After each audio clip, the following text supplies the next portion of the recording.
Click subscribe to get daily Manchester United content from Passionate Reds, only on All for United.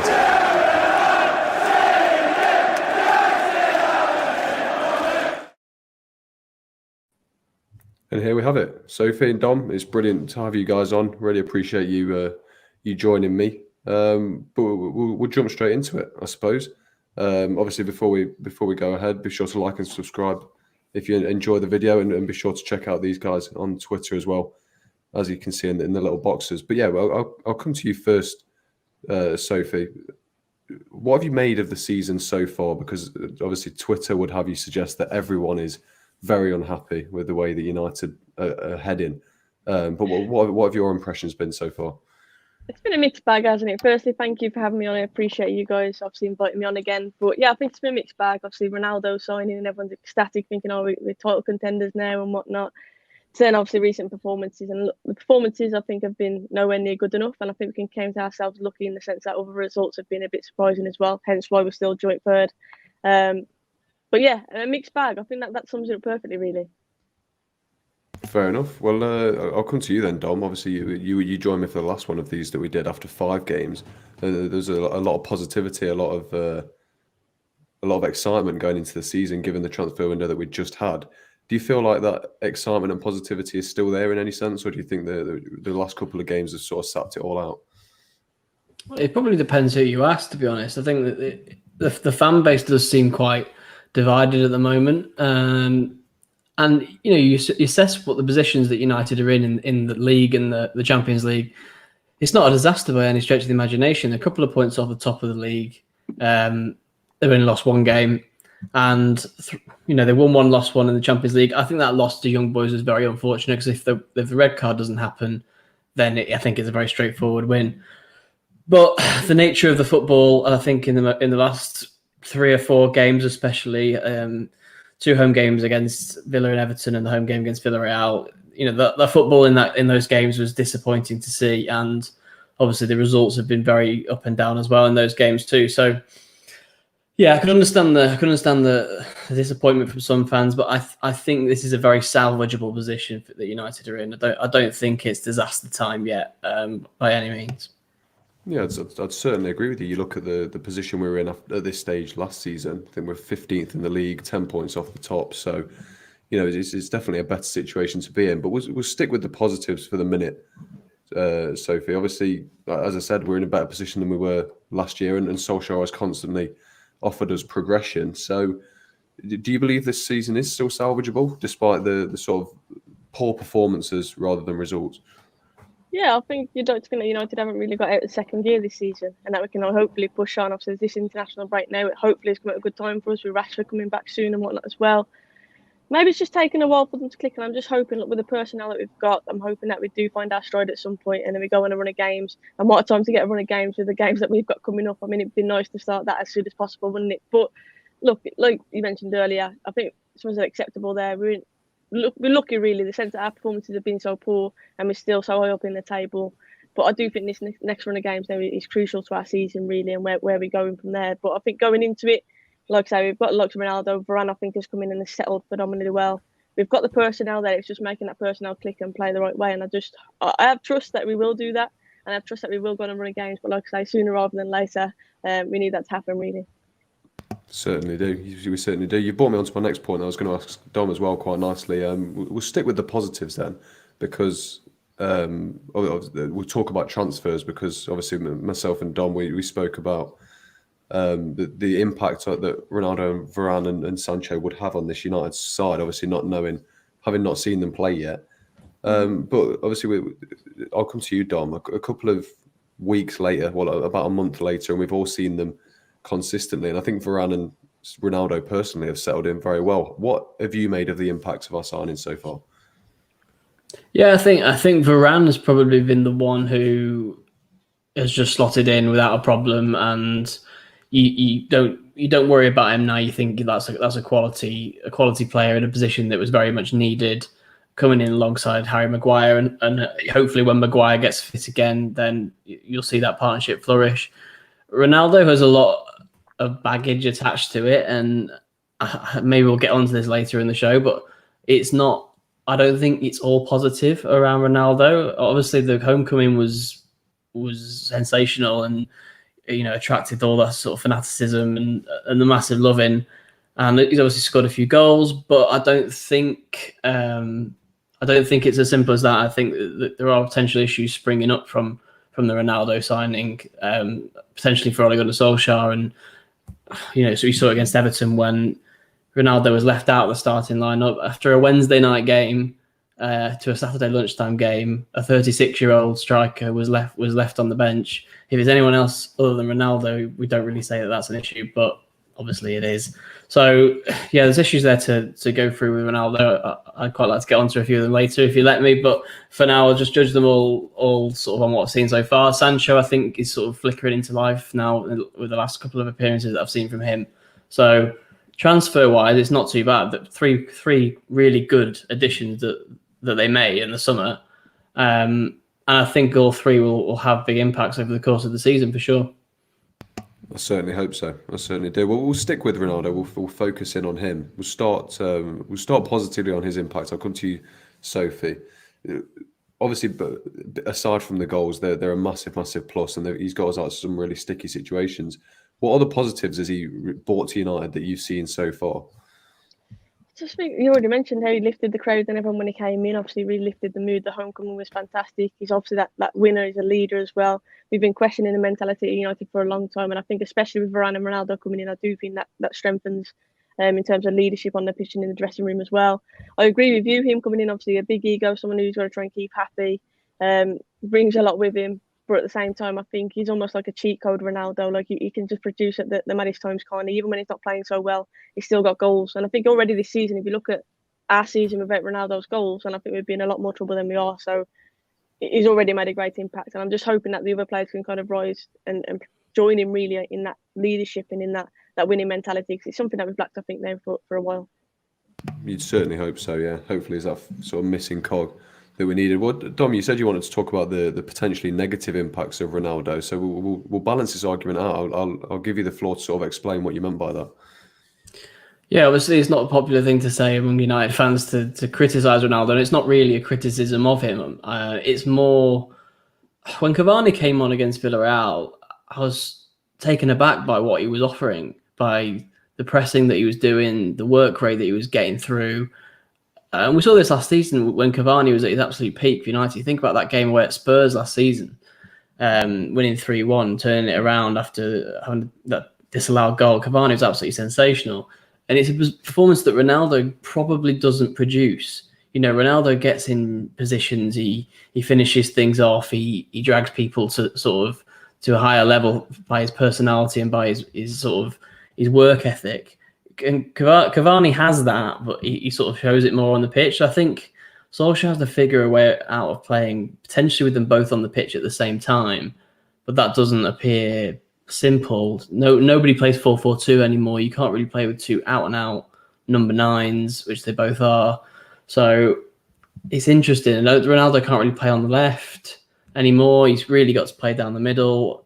And if you do play them both, how do you then fit Sancho, Greenwood, Rashford, Pogba? You don't fit them all into the team, do you? So there's a bit of a sort of attacking Rubik's Cube that I think Solskjaer has to work out. And I think it has to involve Cavani more often than we've seen him so far. I think he does bring an element to the United attack, and Ronaldo may have to start games on the bench sometimes, and that doesn't have to be the big headline news that it has been. Yeah, I wanted to just follow up on that with you. Obviously, I've made the argument so far in videos that I think it's important we don't make Ronaldo feel undroppable and give him treat him like obviously the king that he is. It'd be more important for the team if you just treated him like any other player. Would you say that's a fair point, Dom?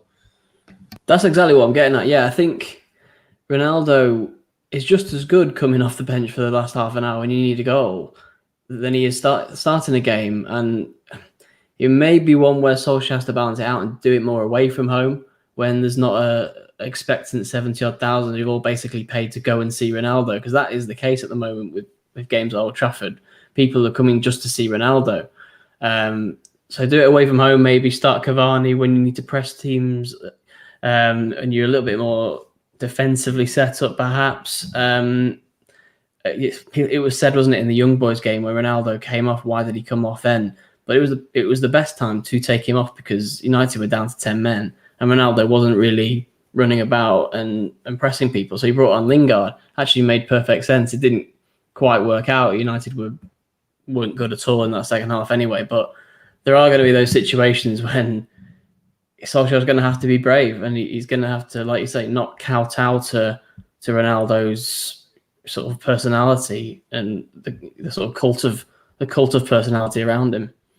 Yeah, definitely. And like you said, it's not probably a popular opinion to have, but I do think it's going to be a more real argument to be had later on in the season. But we'll move on to our final signing. Obviously, we've spoken the positives of Varane, the sort of double-edged sword of Cristiano Ronaldo. We'll move on to Jadon Sancho because I'll come to you, Sophie, first. It's not completely clicked for him, but I think statistics like the overriding statistics that everyone looks at aren't going in his favour, despite maybe him showing a few glimpses of quality. So, what have you made of his start so far? I think he's gradually getting better. I think he's still obviously very new. I think we've got to be patient with him. But I thought, particularly against Everton, the little cameo he had, I think he was positive. I want to see Sancho getting more direct, getting at players. He obviously likes a little 1-2s and little combinations, but that's where the fullbacks have got to help him. But yeah, I do believe he'll come good. I think we've just got to be patient with him. I think we've seen in glimpses, and I do feel the more I've seen of him, the more I've liked him. Like I say, against Everton, I thought that was his best cameo so far. I'm sure it'll come from him. I really am. I think it's one of them where he'll probably get his first goal, and then hopefully he'll kick on from there. Maybe a bit of a confidence boost for him. But yeah, I like the look of him. And I was one who didn't really watch a lot of Bundesliga, haven't watched a lot of YouTube compilations on Sancho. I wanted him to obviously hit the ground running and prove to me what all the hype was about. Really, I've been chasing him for a while now. And I think he has got a lot of pressure to do that, obviously coming back to the Premier League after being at City as well. A lot of pressure on him to prove now. But I do think just be patient with him and his time will come. Certainly. Welcome to you, Dom, on the similar sort of thing. In your mind, were you expecting more from him by now, or do you think it's probably fair that we give him a good couple of months to really settle in and not really expect too much of him in these early stages? No, I think like Sophie said, it's to be expected really that he starts a little bit slowly, and he's not really played in the Premier League before. That's people have forgotten that a little about Jadon Sancho because he's English and because he came from Man City initially. He hasn't played in the Premier League. He hasn't played for United, which I think doesn't go said enough. The level of pressure that comes when you sign for United and when you start playing for United, it's just a different level of pressure than every other club, basically, other than maybe like a Real Madrid or a Barcelona. So I think it'll come for him. I agree with everything that Sophie said. I've been impressed with the last couple of cameos. Against Everton was the best that we've seen. I think it's important that Solskjaer finds a role for him. It's been interesting seeing him operate down the left when for so long he was seen as the long-term answer to the problems on the right. And that was the role that he was always supposed to fill for 2 or 3 years. They were going after him to fill that role and he hasn't really played there yet.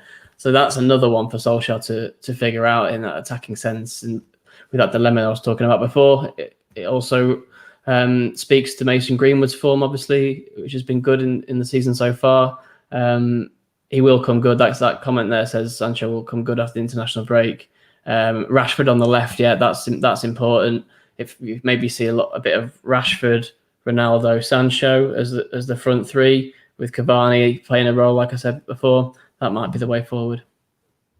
Certainly, I certainly think so as well. I think that front three has bags of potential to do well this season. Well, look, to round off on Sancho, then I'll come to you, Sophie. If performances don't improve, what do we need to change to get the best out of him? Because I think a player of his quality, if he's not performing, you have to ask questions of what's going wrong rather than why is he personally not performing, if that makes sense. So how would we get the best out of him if things don't improve, do you think? Well, I agree what Dom said about playing him on that right-hand side. I think so many times you see Sancho and he's blatantly obvious he's trying to cut in on that right-hand side, and defenders have figured that out. And unless he's got a bombing, overlapping run from Shaw, which he hasn't really been doing the last few games, I think Sancho there he's been ineffective. So maybe switch him onto that right-hand side. Like I say, he's a quick player. Like to see him get to the byline, get around the outside of a player, whip a ball in for the likes of Cavani, Ronaldo to attack. So yeah, maybe try him out on that right-hand side. But also, I think moving the ball quicker. I think we move the ball so slowly And by the time the ball gets to Sancho, there's already 2 lines of defence in front of him anyway, because the team's already settled and sat in. I think on a counter-attack, maybe that's where we'll see the best of Sancho, where he's running at speed and there's spaces. At the minute, because we're so slow, our build-up play is so slow and passive, it's almost impossible for him, because like I say, there's already a blockade in front of him. So I think we need to move the ball quicker, and that will suit his game as well. Little 1-2 touch football. That's obviously the kind of football he's used to at Dortmund, and that's what he's trying to do here. It certainly is. It certainly is. Or it does feel like sort of some of the players just aren't on the same wavelength as him, and things he's trying aren't coming off because they're not getting sort of thought of by his teammates. But we'll move away from the signings then. We'll go into sort of specific competitions. We'll start with the big one, obviously the one with the most games. So we'll probably give you the best interpretation of how United are actually doing in terms of the league. Fourth, is it third or with third or fourth? The joint third, I think. 2 points off the top of the league. So Dom, in terms of the league itself, obviously the last couple of results haven't been ideal. But what have you made in general to the start that we've had? Yeah, up and down. It's classic Solskjaer territory, really. This is what United have done typically under his management. They sometimes flatter to deceive. There've been 10, 15-minute bursts where they've looked really, really good going forward and created loads of chances, but been too inconsistent, conceded sloppy goals, set pieces, late goals. You know, the Villa game was really, really poor for me. I know people said the Everton game, but United probably should have won the Everton game. They never looked like winning the Villa game. What was the highlight? The highlight was probably the opening day of the season, which we've spoken about, the Leeds game, and then the Ronaldo comeback against Newcastle. But if you take those two out, some of the football has been well below what you expect of a squad of this standard, and that is the big concern after international break that has to be fixed by Solskjaer. Otherwise, this sort of talk about him being under pressure, it isn't a reality at the moment, but it could become one if this level of performance does go on. You know, it's Gary Neville talks about United playing in moments, and that's what they've typically done under Solskjaer. But a couple of games where they haven't even really had their moments in the last couple of weeks before the break. So, yeah, that is a concern. Having said all that, like you said, a couple of points off the top and fourth place, but that may quickly start to ebb away with this from the fixtures that are coming up. That's the big test. It certainly is. I think it's a great point. I think we'll build on that. I'll come to you, Sophie. Obviously, the table would suggest we've started pretty well in context. Obviously, still within. We could go first if results go our way next weekend, realistically. So, you know, it's not all doom and gloom. But do you think the table and the results that we've had have sort of covered up for poor performances? Because there's no doubting we've not been playing our best at all. So, and if so, is that worrying moving forward? That results might be coming at the minute, but performances haven't been great. It is a concern, of course, but you always say the best teams win when they're not particularly playing well. Or do you know what I mean? So I think that you have to take credit for that as well. We never said the attitude, obviously, against West Ham. That was a thrilling game, and the fact that we've come out of that with a win, it's just the performances are worrying. And especially, I think the fact that we've seen the same mistakes happen over and over again against the low block team, we haven't really seen a change. And obviously, we're all hoping with personnel coming in, we'd see us improve against those types of teams. So I do think that, like you said, international break now, hopefully we can improve and we can bounce back, because we do need to see a change, and we need to see a change quickly. But at the same time, I'm not all doom and gloom about it, because I do believe that we deserve some credit for the resilience as well, and the fact that we've got probably more points than we deserve. Definitely, we've got more points than we deserve. But also, we've got players like Ronaldo who have got that moment who can just produce something out of anywhere. We're lucky, really, that we can say that. Certainly. We'll switch competitions then. We'll switch our focus to the Carabao Cup, because I think that's the one that's got the most sort of negative attention, and we'll sort of talk about that, because obviously it's not great to go out of any cup competition. It's the earliest Ole Gunnar Solskjaer has ever exited a tournament with Manchester United. I'll come to you, Dom. Were you of the opinion with a lot of fans that this was genuinely a really good chance to win our first trophy, and it's a big missed opportunity? Or are you of the opinion with some fans that are thinking it's only really the Carabao Cup, it's not this trophy you dream of winning every season? I didn't actually see this game. I was in Scotland on holiday, so I had to sort of follow the reaction and the updates as they came up. Obviously heard about the performance, and it was probably of a similar level to what we've just been speaking about there. But the general debate about this debate's been said a lot, and it feels like there's a bit of hypocrisy going on, because when Solskjaer reached the latter stages of the Carabao Cup, the FA Cup, the Europa League, as he did the last couple of seasons, people said, well, it doesn't really matter if you win them because they're not the trophies that people want. And then when he didn't win them, he came close in the final or semi-final. People said, well, if you'd won that trophy, it would have given you the boost and it would have, sort of enhanced your reputation as a manager. And now when United go out earlier one, people say, well, he should have been trying to win it for that reason that I've just said there, to enhance his reputation and to give United that boost. You can't have it both ways. I don't think that these cup competitions mean anywhere near as much as some pundits. There's a lot of pundits that seem to talk them up, but Arsenal have won several FA Cups in the last few years, but look at where they are now. Look at the state of that club as it is at the moment. You think it's absolutely a million miles away from really challenging the best teams in the country. Teams have gone far in the Europa League. Fulham and Middlesbrough reached the Europa League final in recent memory. It can happen. What the focus has to be for Solskjaer is the Premier League and the Champions League. I don't think anyone could disagree with me saying that they are the two premier competitions. It would be nice for him as a manager to get that monkey off his back to get a trophy. It would be nice for the squad maybe to pick up some confidence by winning a League Cup or something like that. I think the United team in 2006 that won that League Cup and then went on to win a few more things, but that team's not remembered because they won the 2006 League Cup. They're remembered because they won the 2008 Champions League and 3 Premier League titles on the bounce. That's the real quiz, as they say. Certainly. Well, I'll come to you, Sophie. Are you of the same opinion, or are you disappointed that we couldn't sort of end our dry spell in terms of trophies in this competition? I agree in terms of the stature of the trophy. However, it's always nice to win a trophy, of course it is. But for me, the biggest concern by that was players that aren't going to be getting minutes now, because that was a competition where we could rotate and we could let certain players get minutes, like Donny van der Beek, who isn't playing. Obviously, they're the games that we'd like to see them featuring. So that's the biggest thing for me, the fact that we've got such a big squad, so many egos to keep happy, so many big players to keep happy. And that's one less competition there that we have to rotate in. So that's my opinion on it. Obviously, like I say, I'm not too arsed about the fact that we're not in the cup and we're not going to win that trophy. But I am bothered about the fact that those games were useful to us in terms of rotation for the squad. Yeah, it's a very good point. It's not one that I really considered, but yeah, I completely agree. Would have been good to get some of the under-23s in as well, I suppose. Yeah. But we'll move on to the big one then, the Champions League. Obviously, 2 games in, a mixed bag, it's fair to say. I'll come to you, Dom. Obviously, you said earlier that it was probably an easy win against Young Boys if Wan-Bissaka doesn't get sent off. But I think the performance against Villarreal when we did actually win wasn't the most encouraging. So what have you made of our Champions League campaign so far? It's not gone the way that you would have hoped when the names came out of the hat and you saw that group for United. You thought, well, that's a free pass to the last 16 really, and that'll be a good feeling for everyone going round. And then the 2 games how they've actually panned out have been hard to watch, really hard to watch, and the football's been turgid. Obviously, there was mitigation for that with the Wan-Bissaka red card, although I think a lot of people made the argument that it shouldn't have been that difficult with 10 men. It was Young Boys, and United have got a super squad, and they should have controlled the ball a lot better in that game. They sort of gave up trying to attack, really, which was concerning.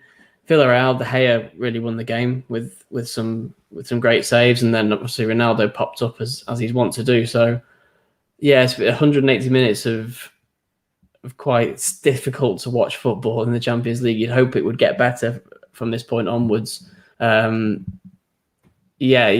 hasn't nailed it in the Champions League. I think that's what I take from it. Tactically, he has done very well in the big games. Think of those PSG games, but he hasn't really worked out a way of clicking into gear at Old Trafford and playing with a bit of swagger and breaking down these dogged European teams at Old Trafford in the way that United used to do, obviously back in the glory days. I think that's the challenge now with Atalanta and Young Boys to play at home. If United can produce 2 confident attacking performances in those 2 games, then they will seal their way into the last 16. Fair enough. I'll come to you, Sophie. Obviously, not ideal performance-wise, but 3 points out of the first 2 games in the Champions League. You're definitely still in with a very good shout of progressing. Is it a worry that the performances have been as they have, or do you think it's just more important to get those points on the board and just take every game as it comes? I think the points ultimately in obviously Champions League football, the points are more important, aren't they? And if we didn't get that win against Villarreal, then I would have been very concerned. And I'm grateful that we did, even though we definitely didn't deserve it. And like you said, De Gea pretty much won that game for us. But yeah, I just feel like in the league, in the Champions League, whatever competition, like we need to improve the way that we are playing. I do think the fact that we didn't sign that centre defensive midfielder is just screaming out to all of us now, when we are feeling obviously the benefits and benefits and feeling the effects of that, should I say. And it's frustrating because I think, especially like in European football, we're against Villarreal, Danjuma are constantly on the counter attack, and I think if we've got a class centre midfielder in there to cut those counter attacks out, then we'll be looking much more in control of games. And I just don't think we dominate the midfield and control it. And it's cliche, but games are won and lost in that midfield, aren't they? And I just do feel that not signing that key player might come back to bite us. I just hope not. But like you said, the points are on the board. I'm so glad we got that win against Villarreal. If we didn't, I'd have been more concerned. But nevertheless, we need to improve, and we need to improve quickly. Fair enough. Sorry, I can't believe that it's taken 27 minutes for us to mention a central defensive midfielder. That's pretty stunning, to be fair. Maybe we can talk about it a bit more. Well, I was just about to say you've given me a great segue into the talk about individual players, because I was going to kick off with the McFred double pivot. I'll come to you, Dom. I think you're quite eager to talk about it. So, how have you felt about those so far? Well, I've been criticised on Twitter for my defence of the two players, but it only goes so far. I can't defend the indefensible at times, and it comes down to Solskjaer. It's not a fault of the two players themselves. It's a fault of Solskjaer not trusting his team, not trusting his other midfielders, his other more progressive midfielders to play in those roles. Obviously, I don't think either Fred or McTominay are particularly comfortable as the solitary defensive midfielder if he does go that way. But that, Donny van de Beek needs a chance in one of those two positions. I think he's the only option, really. Nemanja Matic can't play every week, certainly not 2 times a week, starting games. I thought Paul Pogba was absolutely awful when he played in a central position against Villarreal. He wandered off. He didn't really play the position. He was playing somewhere else. So it's up to Solskjaer to work something out. Sometimes a transfer won't solve an issue, and certainly at the moment it can't because the window's not open. But the coach sometimes has to come up with a solution to a problem. It's really the only spot in United's first 11 where you'd say there's a weakness, and there needs to be some sort of formula to navigate around it. Some good teams in the past have had a weak position or two, and they've got past it with good management. That's my 2 cents on the issue. Fair enough. Well, look, I'll stick with you just for one last question on McFred, Dom. Obviously, statistically and sort of win percentage wise, it would suggest that they are our best midfield partnership. But I think performance wise this season, we've seen that. I think we're slightly being lied to by the statistics. Obviously, they don't pass what you'd call the eye test in any sense. So, what is the solution in that midfield until we get reinforcements in? You put me on the spot to select what I would pick. Okay. I think in the bigger games, I would play McFred. I would play them both. I think they do a good job breaking teams down and being energetic in there. But I think I'd play one of them. I'd play Donny van de Beek, and I'd play Fernandes in the number 10 role. And whether Pogba fits onto the wing or not is a moot point. Rashford may be the better option on the left, so maybe Pogba doesn't have to start.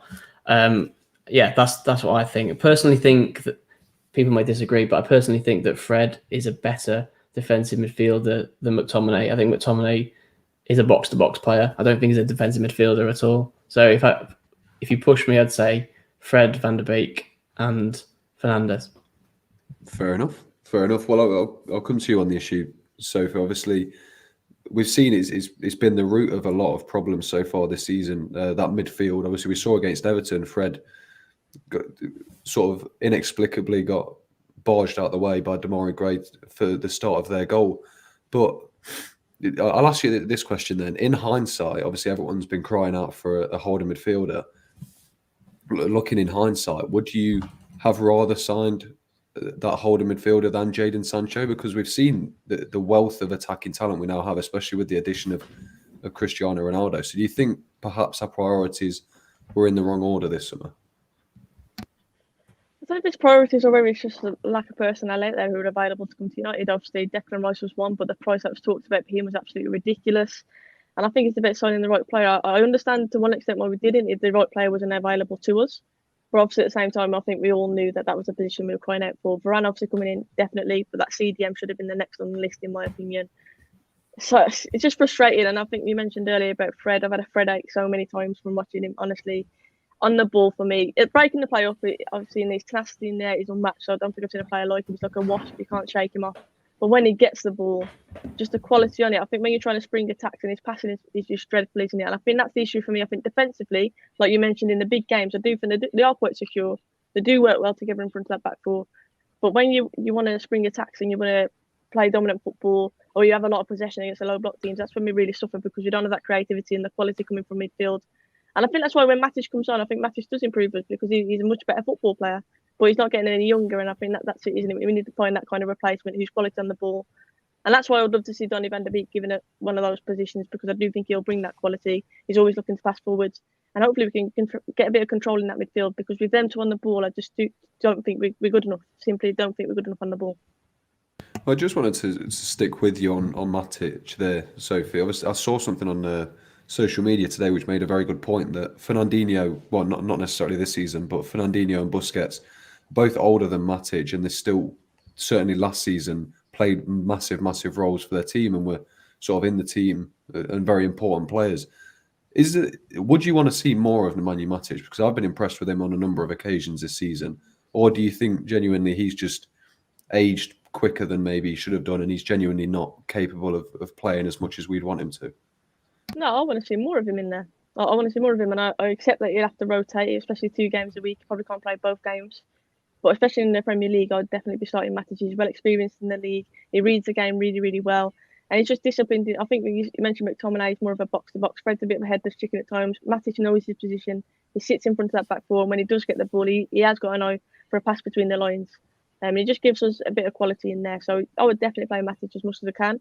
But I do accept that he's getting younger. And that's why probably I'd like to see someone with a bit of legs in there next to him as well, just so we have got that reassurance of a bit of pace in there if need be, because obviously Matic isn't the quickest, but on the ball I do think he gives the quality that we need. Certainly. Well, we'll move on to the other player that is not necessarily a negative this season, but is perhaps a little bit of a worry with how he started. And you guys might disagree with me, but I think for me it's been Luke Shaw. So I'll come to you first, Tom. Obviously, given the standards he hit last season, he's not quite matched them yet.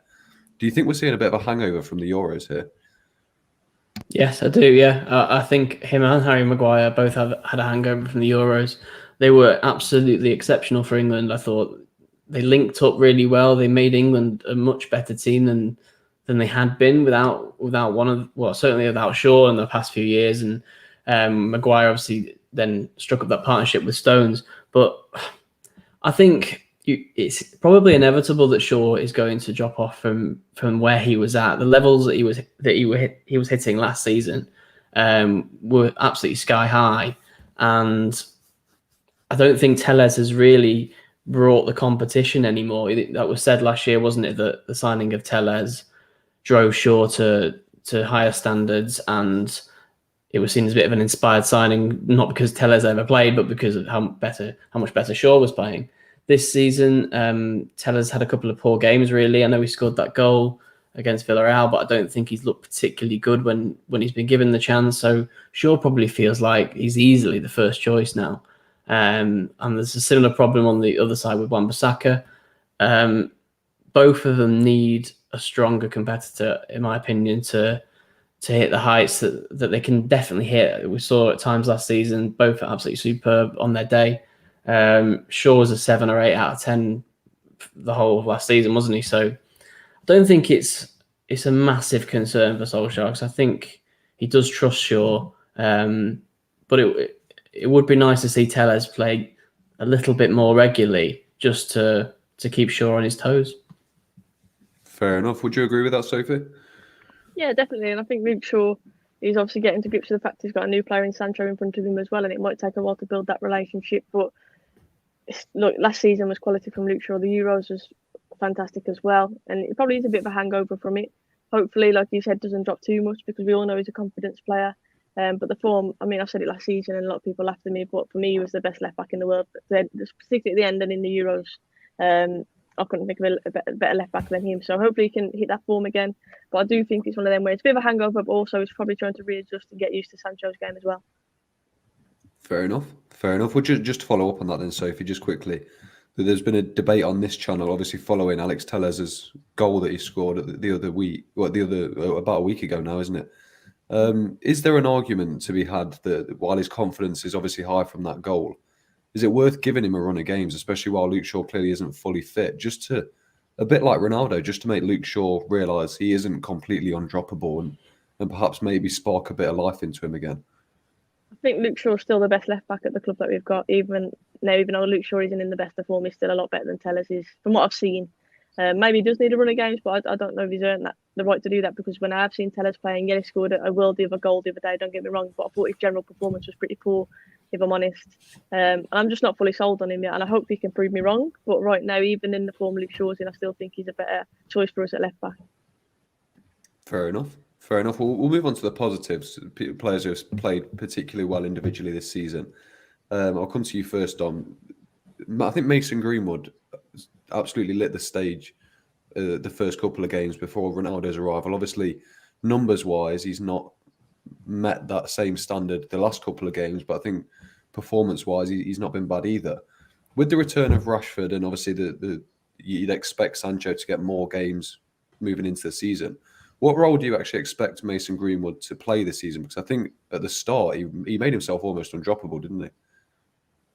He did, yeah. He was absolutely brilliant. He was United. He probably still has been United's best outfield player this season so far. He wasn't so great the last week before the international break, but I think Solskjaer is asking a lot of him now. He's playing. He's almost one of the first names on the team sheet.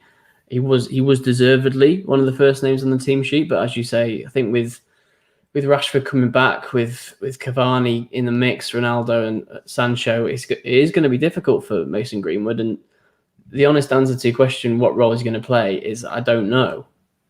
Is he going to get games down the middle? I highly doubt that. There's two number 9s there who I'm sure Solskjaer will play ahead of him. I don't think he quite sees Greenwood as a number 9 yet, hence probably the signing of those two players, Ronaldo and Cavani. So he's got to get game time on the right-hand side, really. That's pretty much the only option. One of him or Greenwood is probably going to... One of him or Sancho, is going to lose out. It's going to be an interesting battle between the two of them.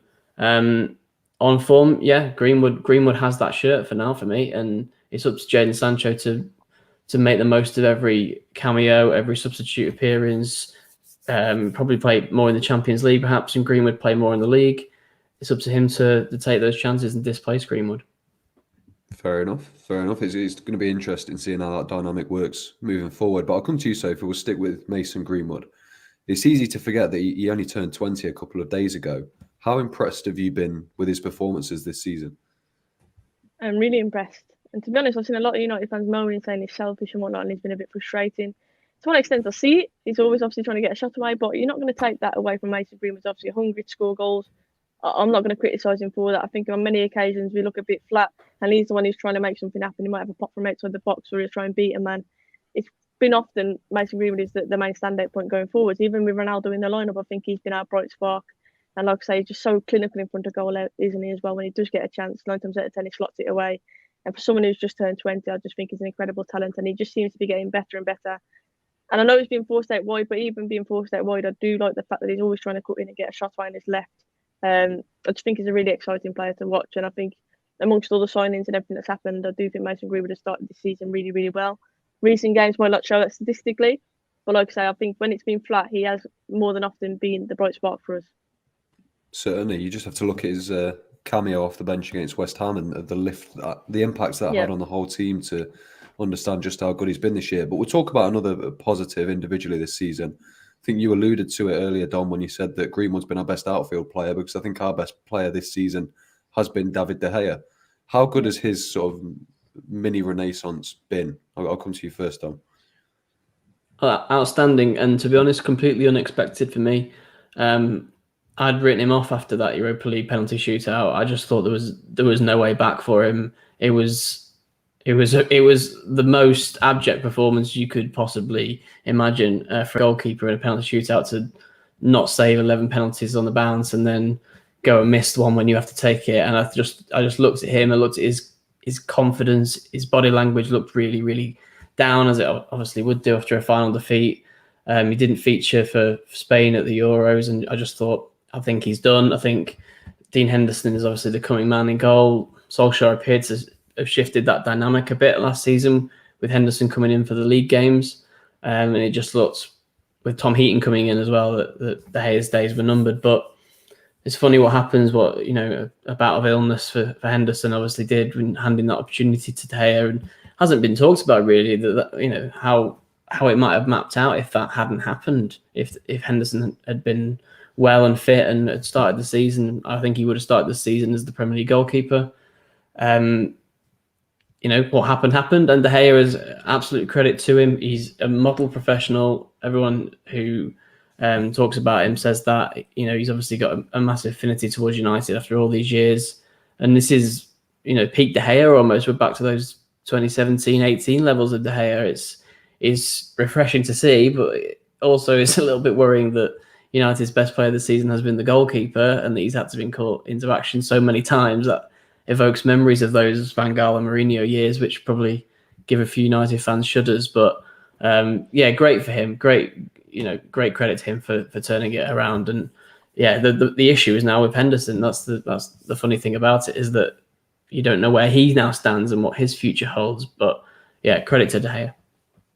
Certainly, it's funny how much can change in a couple of months, and I think he's actually won us quite a few points this season as well, which is the biggest credit to him. I think we wouldn't be where we are without him. But I'll come to you, Sophie. Obviously, he did look down and out after this summer. He's come back almost like as he was in his prime. Do you think he really has turned a page and he's back to his best, or is there a chance this is just a bit of a purple patch? I don't know. I think it shows a lot about his mentality. Obviously, he came back to training sooner than he needed to as well, didn't he, from his holidays as well.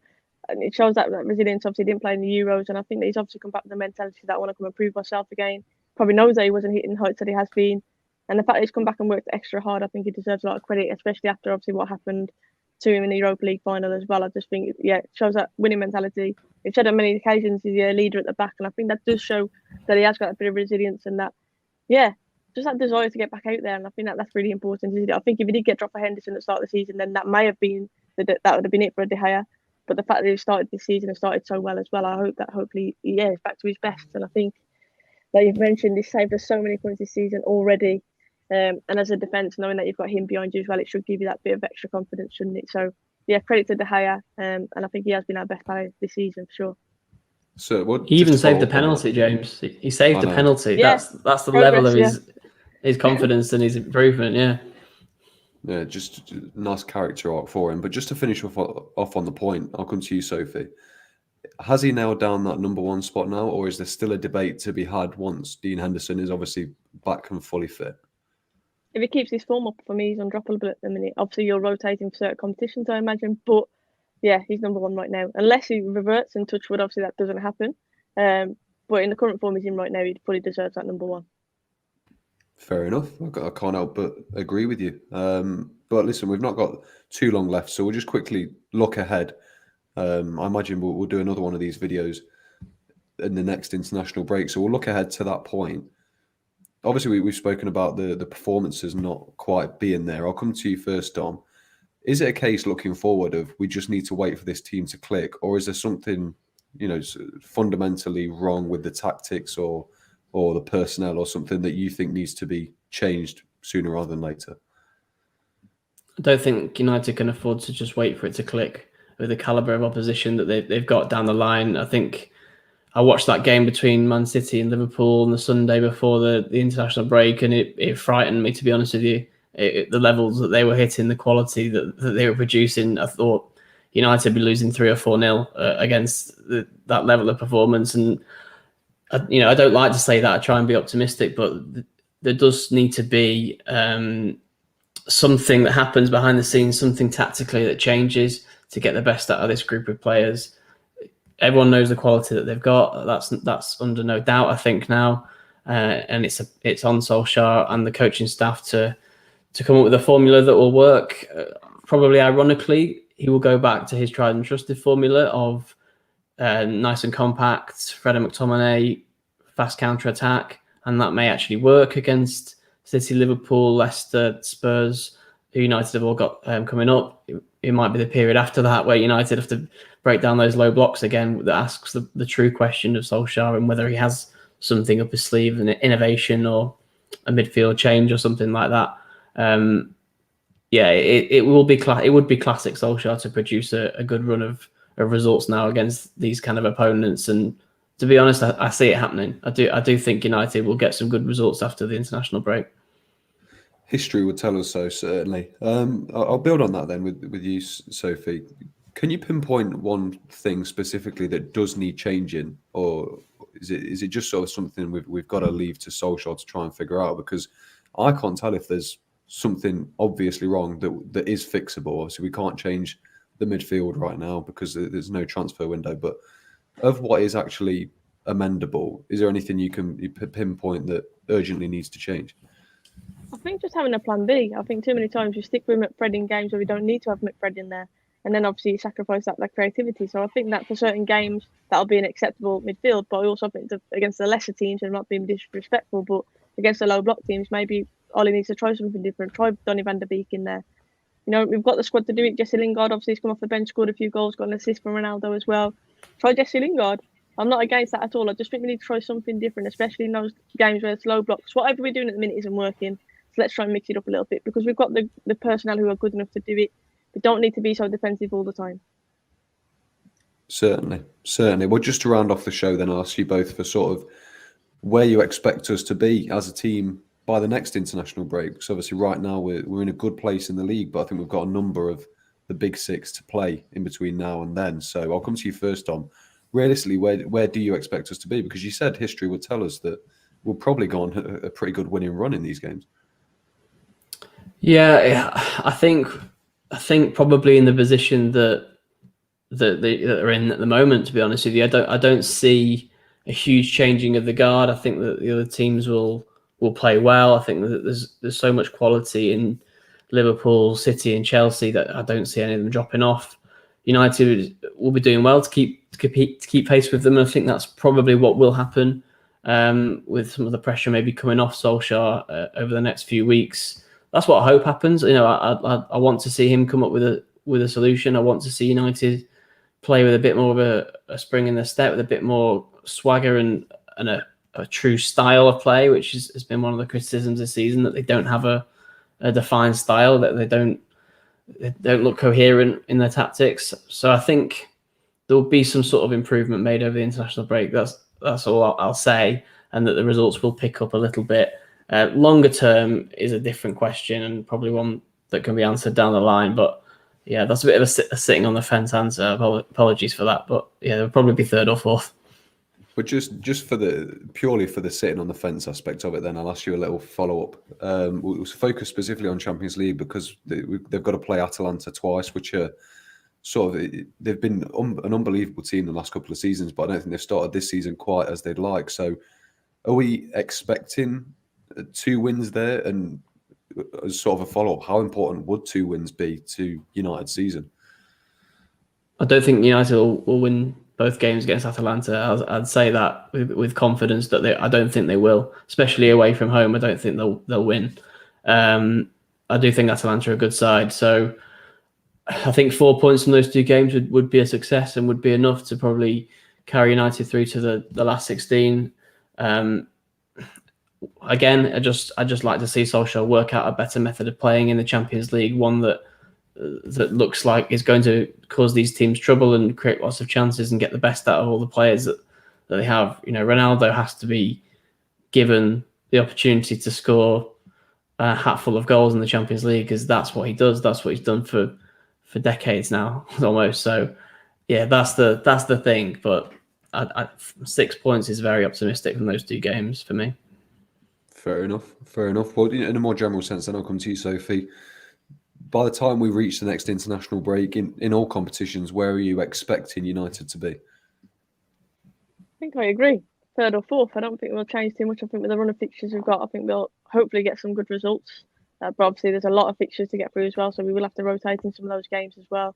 But yeah, I think it's crucial now that we kick on after this international break and get a good run of results, and I think we need that sooner rather than later.